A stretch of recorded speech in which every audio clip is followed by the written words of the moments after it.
Chapter 4. Seth could not have expected the Excelsior to show up all of a sudden on the day that the Dragonfly was launched.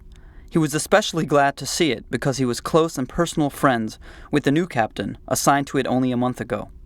It was the original USS Excelsior class, commissioned over 100 years ago. For years there was talk of decommissioning the ship and bestowing the great name to a new class of starship.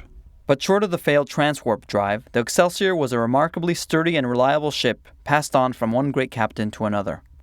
And as more captains fell in love with it, there was even greater resistance to retire it.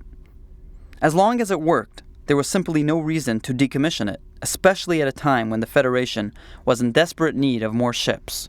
So it stayed in service for over 100 years, with routine upgrades and refits as it went along. Captain, the Excelsior is hailing us.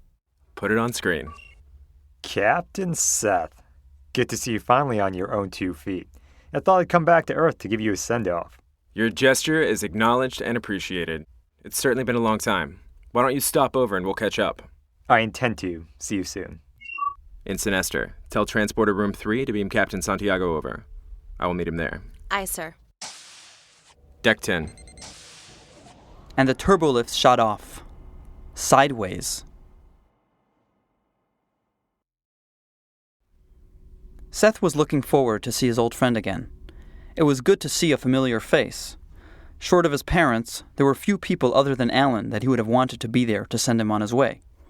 The competitive nature of Red Squad made the academy a particularly rough time for both of them, and had they not banded together to fight off the other elite cadets, they might not have made it through to graduation. Captain Santiago materialized on the deck in Transporter Room 3. He immediately walked over to Seth, who stood there waiting for him. He looked very much the same as Seth had remembered him, with the exception of slightly longer, dark hair that was spikier and messier than usual. Ugh. Is it just me, or does transportation feel cold nowadays? I think it's just you. Next time, change the environmental controls when I get here. I'm sorry. I don't take orders from subordinates. Hey, I'm a captain too, and as I recall, I was promoted first. That makes me more of a captain than you. Fair enough. Nice of you to come visit my ship. Hey, just glad to be here. I just completed an exhausting mission involving the Reemergence. Spending time in good old Sector 1 is a welcome change. I said the same thing after my last mission on the Chicago. I see you haven't changed much. You look pretty much the same since you left the academy.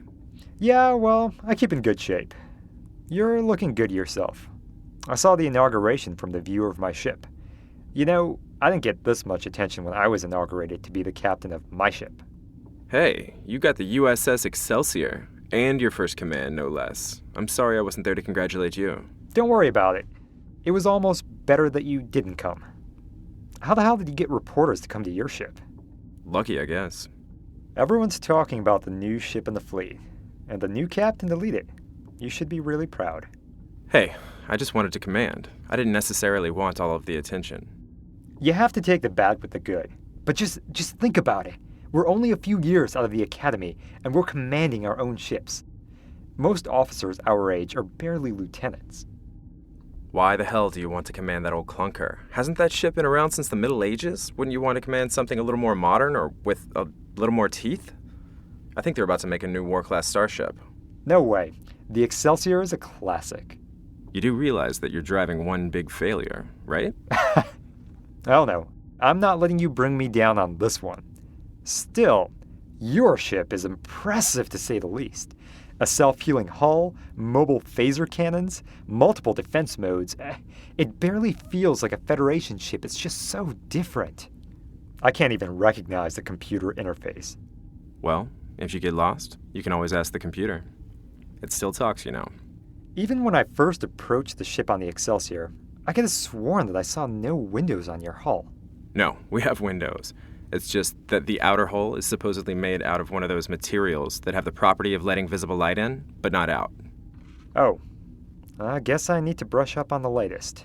I'm sure my chief engineer can tell you all about it, if you're into that sort of thing. The Excelsior pretty much looks the same as it did for 100 years. I think there are many in Starfleet who think it's probably close to being time to decommission it. You make it sound like it belongs in a museum. Absolutely. But not before I make my mark. Look, I'm glad you're here. It's definitely been too long. But I gotta run. Is the Excelsior still going to be around for a while? Yeah, we haven't received new orders yet. I'd give you a tour of the ship, but I barely know her myself. Tell you what, let's meet up later in 10 forward, okay? Say 2000 hours. I'll buy you a drink. I'm gonna hold you to that. Don't cause trouble on my ship. Why? What's the rush? Where are you going? What else? It's time to meet my crew.